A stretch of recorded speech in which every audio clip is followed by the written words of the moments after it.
मुझे बहुत अच्छा इस बात पर निश्चित रूप से वो जितनी देर इस कार्यक्रम में रहे उन्होंने हमारी शोभा बढ़ाई, हमारे कार्यक्रम को अलंकृत किया। हम उन्हें पूरे सदन की तरफ से साधुवाद देते हैं। साहित्यिकता के प्रति उनका यही रुझान हमेशा बना रहे। आप सबको बहुत बहुत साधुवाद।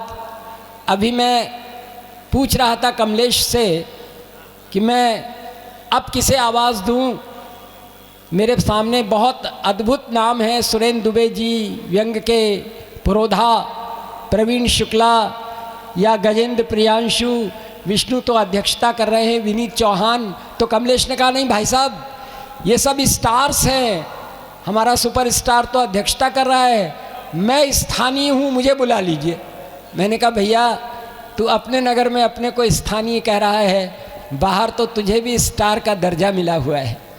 तो मैं आपके नगर के स्थानीय उस राष्ट्रीय कवि को आमंत्रित कर रहा हूँ जिसे जब मैं कभी और मंचों पर आमंत्रित करता हूँ तो भी ये पंक्तियाँ बोलता हूँ, उसके व्यक्तित्व का परिचय देते हुए कि हवा का रुख बदल देने की हिम्मत भी है, ताकत भी, निभाते हैं अगर कोई भी वादा कर लिया हमने, और सफ़र अपना किसी तूफान के डर से नहीं रुकता, इरादा कर लिया तो फिर इरादा कर लिया हमने। तो ये जो इरादा के ताकत रखने वाला आपका बेटा है कमलेश, ये थोड़ी देर के लिए आपके सामने आएगा और इसके हस्ताक्षर के बाद इसके अनुसार स्टार्स का क्रम शुरू होता है, और मैं तो इसको भी सुपर स्टार से कम नहीं मानता। आइए तालियों के साथ इसको बुलाइए और इसे एहसास कराइए कि आप उससे कितना प्यार करते हैं। भाई कमलेश शर्मा आइए। कि लोग भी साथ दें, जो लोग जी। मैं अपने मेहमान कवियों का स्वागत करता हूं। आदरणीय एडवोकेट प्रेम शंकर शर्मा जी का बहुत बहुत आभार व्यक्त करता हूं कि उन्होंने इतना शानदार संयोजन किया है, व्यवस्थाएं अच्छी दी हैं। और प्रवीण भाई, आप यदि सहमत हों तो शायद पहली बार इटावा में कवियों का हम इतना अच्छा स्वागत होटल के माध्यम से कर सके हैं। इसके लिए एक बार तालियां बजा सकते हैं कि जो क्लार्क इनमें सारे कवियों ने मुझे बताया। संचालक डॉक्टर कुश चतुर्वेदी जी ने इटावा की समृद्ध साहित्यिक धरा के कवियों का जिक्र किया था।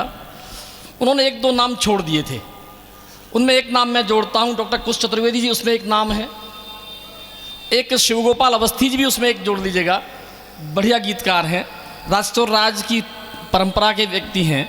मैं 4 पंक्तियों से प्रारंभ करता हूं, चूंकि अब मेहनी लोग जा चुके हैं, आप सब पर जिम्मा है अपने घर के बालक को सुनने का। सुने आप, उतना बालक भी नहीं रहा जी। जतन से संवारी कलम बोलती है,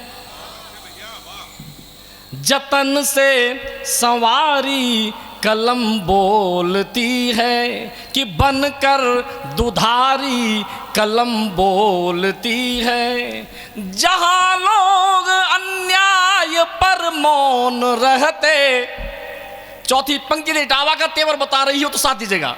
जहाँ लोग अन्याय पर मौन रहते, वहाँ पर हमारी कलम बोलती है, वहाँ पर हमारी कलम बोलती है। इटावा के श्रोताओं का दायित्व बनता है कि जब इटावा का कवि पढ़ रहा हो तो मेहमान कवियों के सामने बताया जाए कि हाँ, इटावा के लोग इटावा वालों को प्यार करते हैं। जैसा राम भदावर ने पढ़ा, मैं बधाई देता हूँ कि उन्होंने परिचय दिया कि इटावा की धरा कितनी समृद्ध है। मैं 4 पंक्तियाँ और पढ़ता हूँ और कविता पाठ बहुत संक्षिप्त करूँगा। मेरा सदैव से ये रहा है कि मैं नई कविता लिख के लाता हूँ, अपने मंच पर, घर के मंच पर सुनाता हूँ। यदि आप उसे पास कर देते हैं तो सारे देश में सुनाता हूँ। मैं नया विषय बिना किसी भूमिका के ले रहा हूँ और इशारा करता हूँ। आदरणीय अमर जी को प्रणाम करते हुए उन्होंने जिक्र किया है, मैं वहीं से प्रारंभ करता हूँ।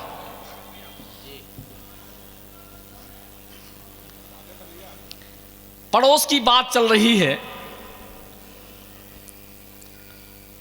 जिस देश को बनाने में इस देश भारत का योगदान रहा, जिसकी आज़ादी हमारी कृपा पर निर्भर है रही, वह देश जब आंखें दिखाता है और जो अत्याचार वहाँ चल रहा है, मैं 4 पंक्तियाँ उन लोगों के लिए पढ़ता हूँ जो इस बात से अपने को शांत किए बैठे हैं कि पड़ोस में हो रहा है, हम पर क्या अंतर पड़ता है।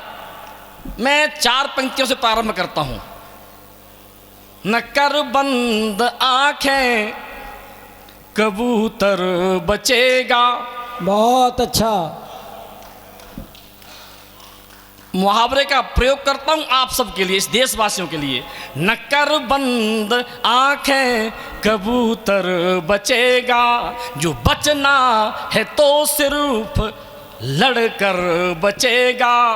पड़ोसी के घर में लगी आग हो तो, पड़ोसी के घर में लगी आग हो तो ये तय है कि अपना नहीं घर बचेगा।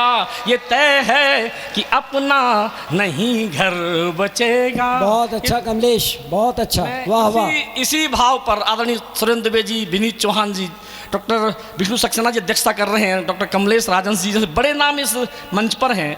लेकिन नई पीढ़ी के वो लोग भी हैं, चाहे वो गजेंद्र प्रियांशु हों, चाहे हेमंत पांडे हों, चाहे मनु वैशाली जैसा बिल्कुल नया नाम इस नगर के लिए, इन सबको मैं प्रणाम करता हूं, अपने नगर की ओर से अभिवादन करता हूं। आए वह गीत में एक मन की आशंका आप तक रख रहा हूं।